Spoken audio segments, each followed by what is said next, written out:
Olá, pessoal do Senac de Araçatuba. Eu sou a Mariana França. Eu vim a convite do Sóstenes para responder algumas perguntas para vocês a respeito da companhia Os Sátiros. Eu participei dos espetáculos 120 Dias de Sodoma, Justine e a trilogia Sátiros Satiricon. Bom, vamos às perguntas então. Qual a visão do grupo sobre o teatro como fonte de importância para a formação de uma cidadania? Olha, acho que a companhia ela tem uma história muito interessante a respeito do carinho e da importância do coletivo, da comunidade, do entorno. Depois que os sátiros retornam da Europa, eles firmaram residência ali na Praça Roosevelt, em São Paulo. Para quem não sabe, ali a praça era um lugar antes de prostituição, pontos de drogas, violento, muitos assaltos e tudo mais. E aí, desde que os sátiros, junto com parlapatões, eles entraram lá e começaram um trabalho de resistência, até mesmo resistência artística, muita coisa mudou por ali. Quem vai lá hoje nem reconhece o que era, principalmente aquele montoado de pedra que havia daquela obra da antiga praça, e hoje agora ela é um espaço muito bonito, né? Então, os sátiros, não só por causa disso, da forma estética que os arredores agora se encontra, mas também tem um discurso nos próprios espetáculos que aborda essas pessoas que vivem ao redor da praça, no centro de São Paulo. Então, isso já mostra um elemento de mudança e de se importar com o seu entorno. A segunda pergunta. Qual foi o pior e o melhor momento que o grupo já passou dentro desses 25 anos? Olha, eu sou novinha da companhia, então eu acho que o Rodolfo e o Ivan, que são os fundadores do Sátiros, eles poderiam responder melhor essa pergunta. Mas, assim, de coisas recentes que eu me lembro, um dos momentos que não diria o pior, mas é um momento muito desagradável, não só para quem é que é dos sátiros, mas os artistas no geral, né, sentiram muito foi a censura do espetáculo Edifício London, que ele se encontra proibido de ser exibido, de ser estreado. Há um processo na justiça que corre em segredo. O livro baseado no Edifício London também foi proibido de ser vendido e veiculado. Então, isso é uma coisa que, para o artista, não precisa nem ser da companhia, mas para o artista mesmo é muito triste isso, ver que a gente está em 2014 e essas coisas ainda acontecem. A liberdade de expressão, ela existe, porém há algumas ressalvas, principalmente quando se fala em teatro.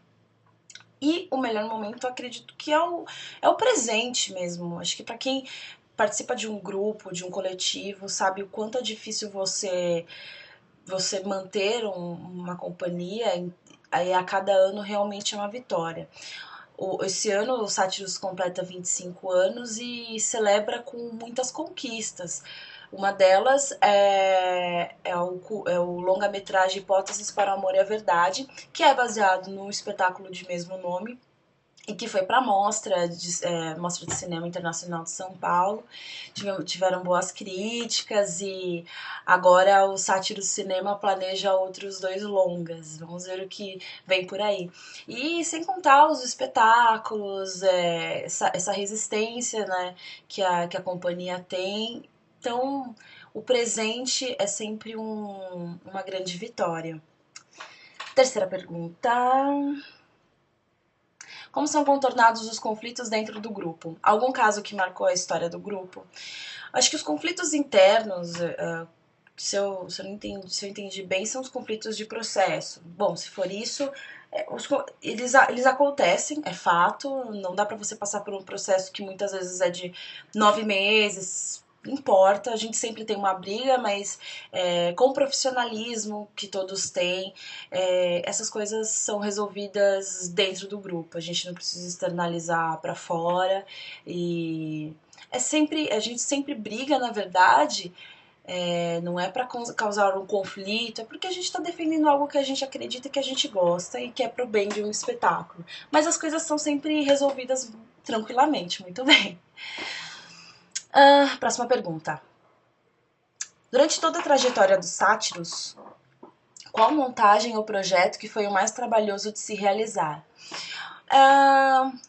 Acho que as montagens elas sempre são muito peculiares, né? Digamos assim, na parte de elaboração de cenários ou de roteiro, enfim. Eu acho que uma das coisas que atualmente foi, não diria um dificultador, mas foi uma coisa nova de se enfrentar, assim, de realizar, foi os robôs que foi usado se fez a humanidade ciborgue em 7 dias, que são 7 peças, que cada uma aborda um tema diferenciado. E cada espetáculo ele teve uma provocação, um texto de alguma pessoa especializada, foi jornalista, ou foi um médico. Num desses espetáculos foi o Drauzio Varela que escreveu um texto provocação, tudo mais. E aí nessa série de espetáculos, eles se utilizavam de robôs. Foi convidado um especialista em robótica para criar bustos de robôs e que tinham feições humanas e que falavam, mexiam os olhos e tudo mais. Aí a Samira Lochter, que é uma das atrizes, né, desse espetáculo, ela tava me contando, ela falou que teve uma vez que o robô, assim, pirou, ele parecia que tava tendo um AVC, com a cara toda torta, os olhos virando, e você não entendendo nada, né? Então acho que pros atores deve ser uma coisa muito curiosa você atuar com um robô e do nada você vê que ele tá entrando em piripaque. Na verdade, a tecnologia, no geral, é uma coisa muito difícil de você lidar, né, quando você está num espetáculo, porque você nunca sabe quando aquela máquina vai resolver dar pane. Eu já passei por coisas assim com coisas mais simples, nem precisou ser um robô. Eu já me enrosquei uma vez usando um projetor que deu pau durante o espetáculo. E nessas horas é o jogo de cintura que vai te salvar. Próxima pergunta. Como surgiu a iniciativa de abrir os espetáculos com gratuidade para os moradores da Praça Roosevelt? Olha, se eu não me engane, os espetáculos eles não são gratuitos. Eu posso estar enganada, é que eu não lembro mesmo. Eu sei que eu lembrava que antes havia um desconto, acho que você pagava R$ 5 e tudo mais, apresentando o comprovante de residência. Mas enfim, há uma diferenciação para os moradores, sim, e essa também é uma forma de se integrar com todo o entorno da praça, né? Não se mostrar que a gente está ali, somos isolados e tudo mais. Uma forma de se tornar acessível os espetáculos para a comunidade, para eles verem o que acontece ali debaixo da casa deles, porque são vários prédios, são muitas pessoas circulando, então é legal você abrir a porta da sua casa, né, no caso dos sátiros, para a comunidade no geral. Né, é uma forma generosa de você receber as pessoas que estão ali e que, de uma forma ou de outra, participam, né, de toda essa atividade da companhia. Próxima pergunta. Como funciona o processo de seleção do grupo? Bom, isso eu posso falar com propriedade, porque eu vou contar um pouco da minha história lá na companhia. Em 2010, dois amigos meus que também são daqui do ABC, eles viram na internet que estava aberto um processo de seleção para a companhia. Minto, era para processo para fazer oficina. E eles falaram, não, Mari, vamos participar, né? Legal, vamos conhecer. Eu fui. Sinceramente, eu fiquei muito com medo, assim, desconfiada. Porque eu pensava, nossa, eu sou de São Bernardo, sou meio interiorano, né? Então, será que vai dar certo? Como será que trabalha um grupo de São Paulo?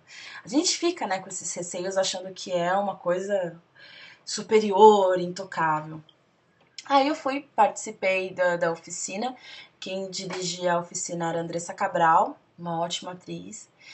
E a gente trabalhou de março até final de dezembro. E foi muito engraçado, porque assim, a gente já sabia como funcionavam os sátiros e a gente ficava pensando, nossa, mas será que a gente vai ter que ficar pelado, né? E já sempre vem esses estigmas. Não foi nada disso, era Da mesma forma que você tem as aulas aqui em São Bernardo, ou aí com vocês, né, em Araçatuba, é a mesma coisa, né? Então a única coisa que diferencia é que eles trazem algumas coisas da linguagem, da companhia, dos textos, e a gente ter um olhar ali dos arredores da praça, é isso, não tem nada demais. E é muito, muito interessante você ver a técnica que cada ator de lá tem. A Andressa, ela me agregou muito no meu trabalho de atriz, porque ela tem um trabalho corporal que é impressionante. Então, aí você tem a oficina e depois você tem o núcleo experimental. O núcleo funciona assim, todos os alunos das oficinas, eles podem entrar no núcleo, mas é feita uma seleção. O diretor do núcleo, ele escolhe algumas pessoas com critério, não é de panelinha nem nada. O critério, assim, assiduidade, interesse, o envolvimento e tudo mais, disciplina. E assim, eu e alguns amigos meus, a gente acabou entrando no núcleo e pessoas das outras oficinas, de outros períodos também entraram. Bem no início do núcleo, abriu uma seleção da companhia para fazer os espetáculos Liz e Roberto Zucco. Eu fui, e aí eu me inscrevi para os dois. Até que eu lembro que o Rodolfo, na época, no dia do teste, ele perguntou: você vai fazer qual? Eu falei: olha, se for o Zucco ou o Liz, pra mim tanto faz, eu quero fazer alguma coisa. Aí eu participei do teste e tudo mais, com outros atores, só que eu acabei não fazendo nenhum dos dois espetáculos. Pouco tempo depois, na mesma semana, me ligaram falando que havia uma vaga para fazer os 120 Dias de Sodoma e perguntaram se eu tinha interesse. Eu falei: claro, vamos lá, vamos fazer. E algumas semanas depois, eu entrei pro espetáculo Justine para fazer uma substituição e eu acabei ficando. E foi assim, foi de uma forma muito orgânica que eu entrei e foi o que foi. Próxima pergunta. De que forma são escolhidos os textos das peças e quais os princípios para se começar a montagem? Aí eu vou emendar com outra, que é: quem tem uma maior influência no processo de montagem, o ator ou o diretor? Os atores são livres para opinarem? Eu vou falar para vocês como foi a minha experiência com o Sátiro Satiricon. Quando eu entrei, já havia o texto escolhido pelo próprio Rodolfo, isso já é estabelecido. Só que a gente lê o texto, mas só que a partir disso, a gente tem uma liberdade muito grande de trazer propostas que saiam do eixo do texto. O que a gente sabia desde o início? A gente vai montar o Sátiro Satiricon, baseado no livro Satiricon do Petrônio, e vamos falar sobre prostituição masculina.